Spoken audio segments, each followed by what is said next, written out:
প্রায় ৩ দশকের দাম্পত্য জীবনের ইতি টেনে বিচ্ছেদের ঘোষণা করেছেন আর রহমানের স্ত্রী সায়রা বানু।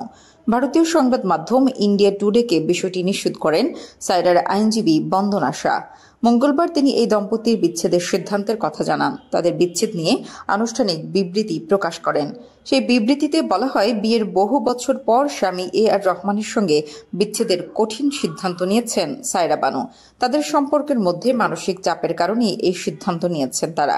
একে অপরের প্রতি তাদের গভীর ভালোবাসা সত্ত্বেও এই দম্পতি খেয়াল করেছেন তাদের মধ্যে অনেক ব্যবধান, দূরত্ব তৈরি হয়েছে, যা এই মুহূর্তে কোনো পক্ষই পূরণ করতে সক্ষম নয় বলে মনে করছেন তারা।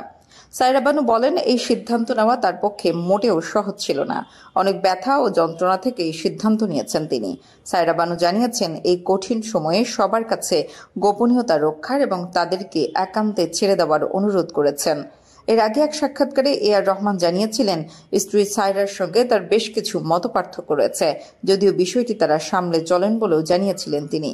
এই শিল্পী জানিয়েছিলেন, সায়রা বানু তার পছন্দ ছিলেন না, তবে সে সময় তিনিও বিয়ের জন্য মেয়ে খুঁজে পাচ্ছিলেন না।